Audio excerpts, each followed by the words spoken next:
Já volto aqui com Lívia Pessoa para a gente tratar de outros assuntos agora sim relacionados à política. Lívia, vamos começar com o Pacto pela Ordem. Todos os projetos que estavam lá tramitando na Assembleia Legislativa foram aprovados, agora sancionados hoje pelo governador Rafael Fonteles. Isso, Aline, foi uma discussão que envolveu bastante a Assembleia Legislativa, os deputados, teve participação também da OAB em questionar alguns pontos, mas, como um todo, foi uma política do governo do Estado em tentar reforçar cada vez mais e também puxar mais para o Estado essa responsabilidade da gestão da segurança pública no Piauí, até porque existem algumas dificuldades justamente por ser uma responsabilidade muito em nível federal em alguns setores. Então, trazer um pouco mais para a realidade piauiense e também efetivar, tensionar as leis que já são realizadas. Então, é uma política de segurança, mas é também uma política de Estado e que deve ser reforçada nesse setor da segurança, e o governador Rafael Fonteles falou sobre o assunto. Eu vou sancionar hoje algumas das leis do Pacto pela Ordem que já foram aprovadas pela Assembleia Legislativa. Daqui a pouquinho nós vamos nomear mais peritos da Polícia Civil e vamos estar sancionando essas leis no Palácio de Karnak.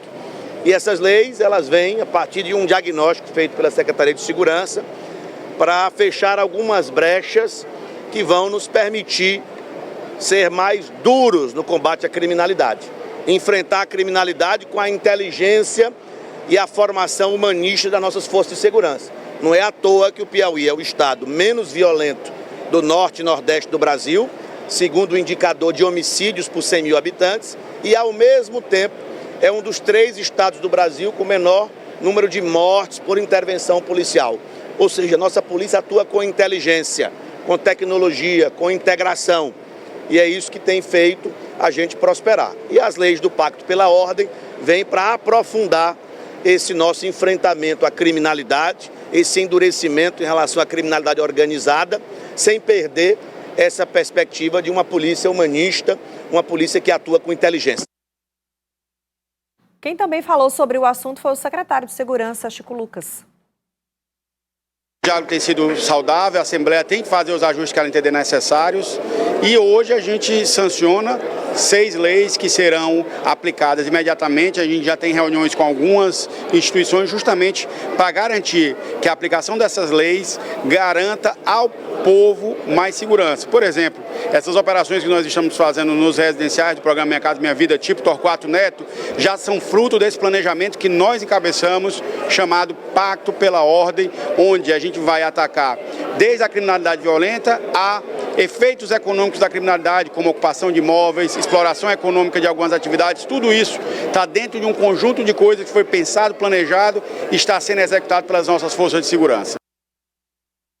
Esse é um projeto, Lívia Pessoa, um projeto que foi desde o seu nascimento, foi muito defendido, teve alguns argumentos contrários vindos da oposição na Assembleia Legislativa, mas não contra a segurança pública, só alguns pontos, E agora vai se tornar efetivo depois de sancionado.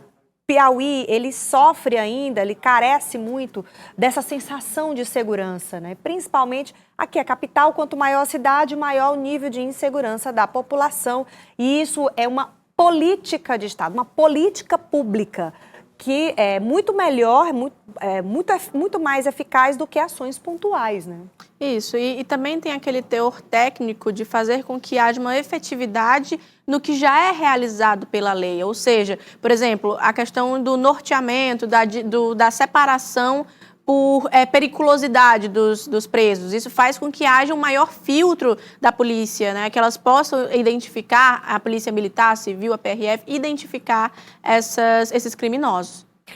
Bom, vamos falar de política municipal, Prefeito Silvio Mendes, que esteve em Brasília ontem, ele tinha ido nessa tentativa de dialogar com os principais credores, que são os bancos, onde a Prefeitura de Teresina fez empréstimos em outras gestões e tem dívidas altíssimas, dívidas que chegam a mais de 3 bilhões de reais.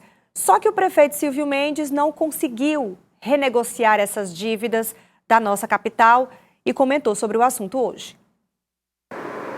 Tanto o Banco do Brasil como a Caixa Econômica, são dois bancos públicos, eles têm responsabilidade social, foram muito bem recebidos, mas eles têm limitações. Por exemplo, por que o juro do Banco do Brasil é de 165% do CDI? É um juro que parece com a de agiota, né? E por que não pode baixar? Porque a prefeitura não tem capacidade de pagar, ela não tem capacidade de investimento, né? Porque se a gente pudesse tomar emprestado da Caixa para pagar o Banco do Brasil, ou o contrário, ficava a dívida só num banco e ficava mais fácil de você, pelo menos, manejar esse trabalho.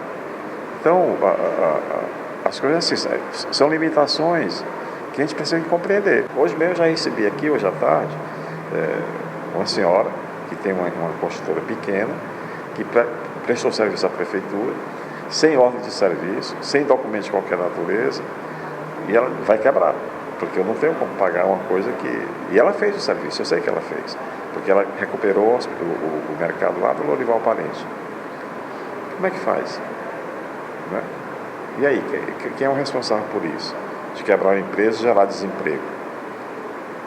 Então, eu estou perdendo meu sono, eu não estou mais dormindo em paz. Né? Mas a gente vai em frente. Quando o senhor fala de responsável, deve haver alguma investigação? Já está ocorrendo alguma investigação no âmbito policial, no âmbito jurídico? Não. Mas aqui tem dinheiro do município, do estado, quer dizer, dinheiro, recursos próprios e recursos federais. Naturalmente, o encaminhamento, nós vamos seguir a orientação do Tribunal de Contas. Né? O Tribunal de Contas já tem alguns serviços já encaminhados. Ele orientou o que é que a gente tem que fazer e, naturalmente, juntar para que o resultado seja apurado. O que a gente não pode permitir é a impunidade. Foi uma sensação de frustração, foi uma tentativa, né? Mas acabou que não deu certo essa renegociação.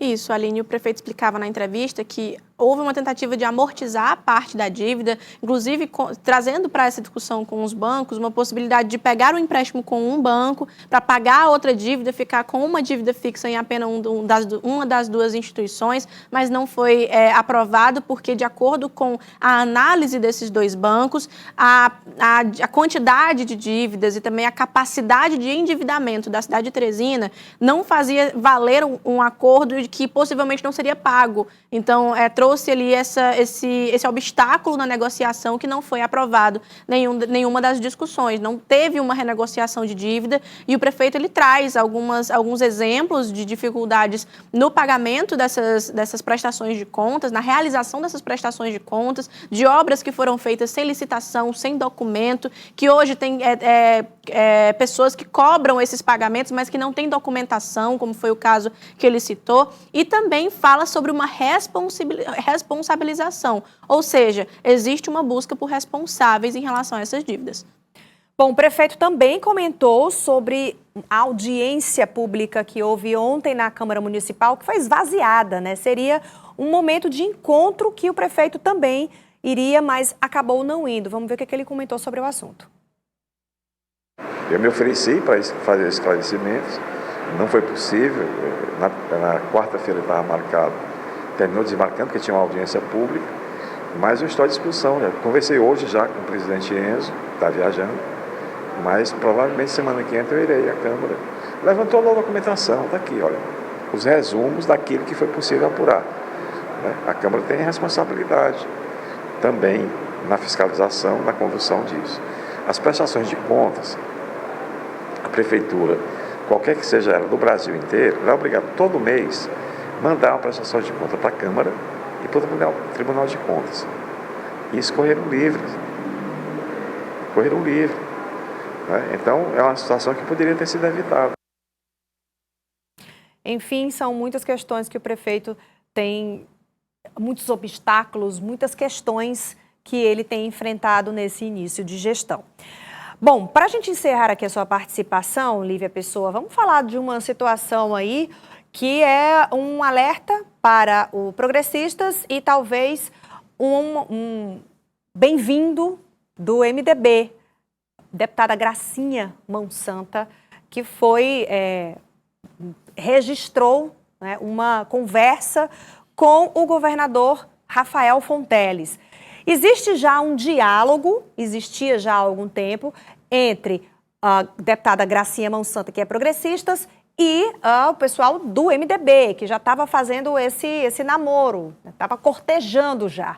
E agora, depois dessa foto, que é bastante representativa, isso diz muita coisa, né?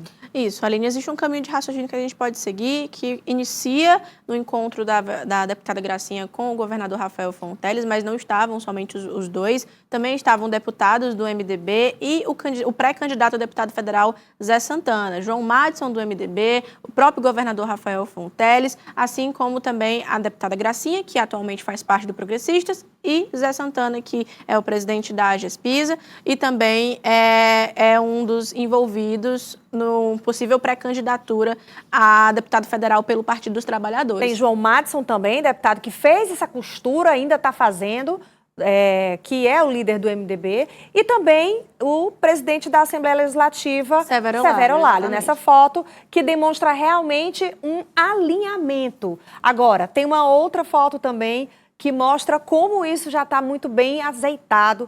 A gente vai mostrar agora, que é com o deputado Doutor Hélio. Exato. Que é um adversário anterior. Do ano passado, o grupo de Gracinha Monsanto, que no caso era comandado pelo candidato à Prefeitura de Parnaíba, Francisco Emanuel, que pleiteou a Prefeitura de Parnaíba contra o deputado estadual Doutor Hélio, que é MDBista. Então a gente compreende que existiam muitos flertes e convites partidários desde o início pelo próprio deputado João Madison para que a deputada Gracinha pudesse migrar para o grupo MDBista. É um grupo que o pai da deputada e ex-governador, o ex-prefeito também, Monsanto, ele compunha a integração desse grupo MDBista no Piauí. Então, é uma sequência de fatores que levou a esse caminho. Também havia uma informação de bastidor de que a deputada Gracinha conversava bastante com o deputado federal Júlio Lima e Júlio César Lima, e que poderia possivelmente até migrar para o PSD, mas com a fusão cruzada acaba saindo 6 por meia dúzia, então